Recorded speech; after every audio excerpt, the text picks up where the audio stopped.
నీ మొహం మీద గాయాలేంటి? ఏమైందన్నయ్య? నువ్వు గౌతమ్ గారిని చంపాలని కార్ కింద బాంబు పెట్టావు కదా? అవునన్నయ్య.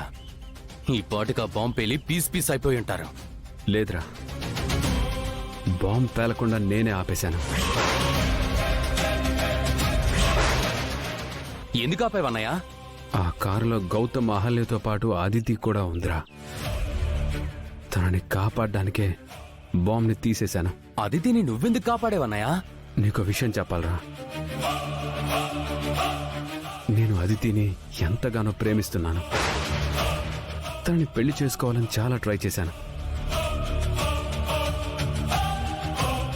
కానీ ఆ అదితి మాత్రం ఆ గౌతమ్ గారిని పెళ్లి చేసుకుంటానని మొండి పట్టుపడుతోంది. గౌతమ్ని తప్ప నేను ఇంకెవరిని ప్రేమించను, పెళ్లి చేసుకోను. కాలేజ్ రోజుల్లోనే అదితి చాలా పొగరగా ఉండేదన్నయ్య. నాకు అదితికి ఎన్నోసార్లు గొడవ జరిగింది. దానివల్ల నేను గౌతమ్తో కూడా గొడవ పడ్డాను. ఇప్పుడు నువ్వు అదితిని ప్రేమిస్తున్నాను, పెళ్లి చేసుకుంటాను అంటున్నావు కదా, మరి తను వద్దంటుంది కదా అన్నయ్య. ఇప్పుడేం చేస్తావు? బలవంతంగా అయినా సరే పెళ్లి చేసుకోవాలి. తను ఎలాగైనా సరే నా సొంతమై తీరాలి. సూపర్ అన్నయ్య. నీకు అదితికి మధ్య గౌతమ్ గడే కదా అడ్డొస్తున్నాడు.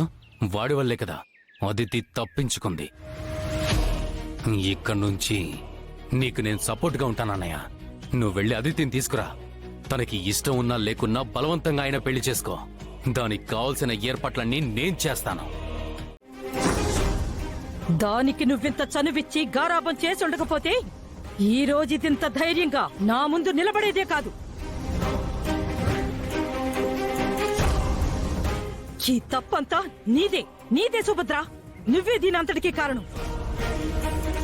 ఆపండి బామ్మగారు, ఆపండి బామ్మగారు, ఆపండి బామ్మగారు.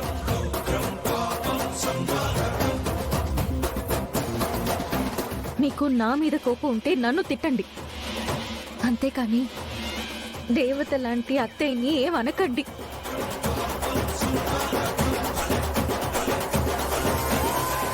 అసలు ఏ తప్పు చేయలేదు. ఆవిడ నన్ను ఎప్పుడు కోడలిగా కాదు, కూతుర్లా చూసుకున్నారు.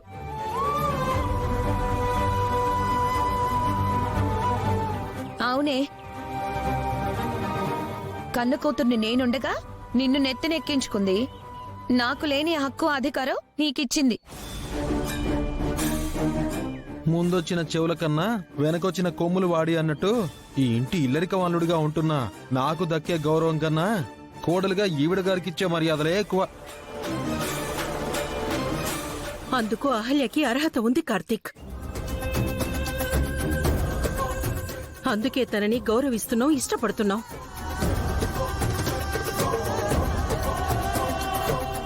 ఏంటే దానికున్న హక్కు, అర్హత? కట్టుకున్న మొగుణ్ణి, కన్న బిడ్డను వదిలేసిపోయింది, మన పరువు తీసింది.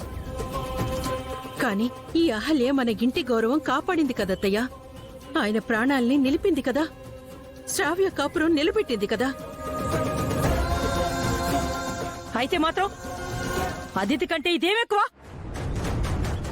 అదితికి చదువుంది, అందం ఉంది, అర్హత ఉంది, ఆస్తుంది, పుట్టిల్లుంది, అయిన వాళ్ళందరూ ఉన్నారు. దీనికే ఉంది. దీని వెనకాల ఎవరున్నారు? అదితి కోడలైతే మనకెంత గౌరవంగా ఉండేది. మీరు అన్నట్లు అహల్యకి పుట్టిల్లు, ఆస్తిపాస్తులు అయిన వాళ్ళు ఏమీ లేకపోవచ్చత్తయ్యా. కాని అంతకు మించిన సంస్కారం, మంచితనం ఉన్నాయి.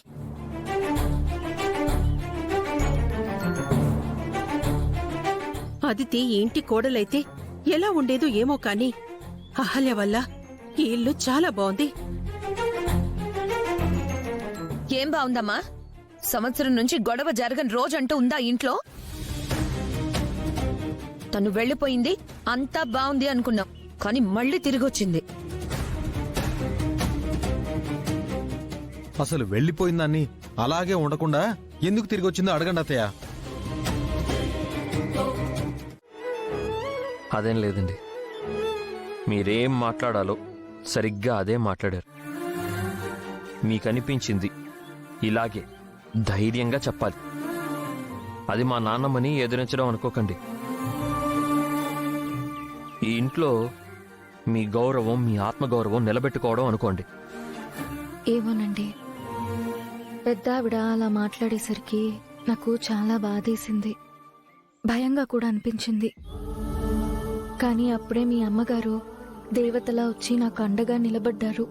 అదే నేను చెప్పడానికి వచ్చానండి. చూసారా, మీకోసం మీరు స్టాండ్ తీసుకుంటే మా అమ్మ సపోర్ట్ మీకు దొరికింది. అది నేను ఊహించలేదండి. ఆవిడ నా తరపున మాట్లాడి నిజంగా నాకు ధైర్యాన్ని ఇచ్చారు. కదా, ఇక నుంచి మీరు బేలగా, భయంగా ఉండకండి. ధైర్యంగా, కాన్ఫిడెంట్గా ఉండండి. అర్థమైందా? ఏం జరిగినా సరే ఈ ఇంట్లో నుంచి వెళ్ళిపోనని మీరు నాకు మాటిచ్చారు. బాబు మీద ఒట్టేసి దైవ సాక్షిగా ప్రమాణం కూడా చేశారు. గుర్తుంది కదా? గుర్తుందండి. నాకు మీ సపోర్ట్తో పాటు ఇప్పుడు మీ అమ్మగారి అండ కూడా దొరికింది. ఇండైరెక్ట్ గా మా నాన్నగారి సపోర్ట్ కూడా మీకేనండి. ఇక బుజ్జిగాడు ఎప్పటి నుంచో మీకు తోడుగానే ఉంటున్నాడు. చూసారా, ఈ ఇంట్లో మెల్లమెల్లగా మీకు ఫాలోయింగ్ పెరుగుతోంది. కంగ్రాచ్యులేషన్స్.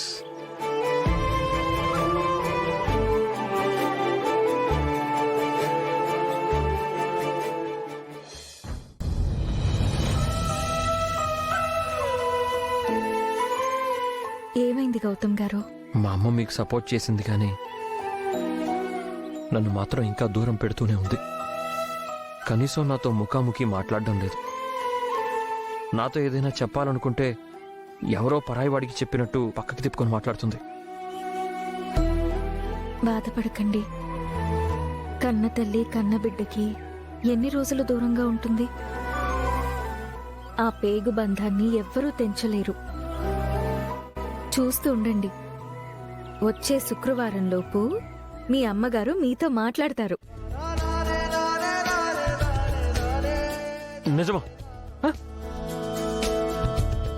మా అమ్మ నిజంగా నాతో మాట్లాడుతుందా?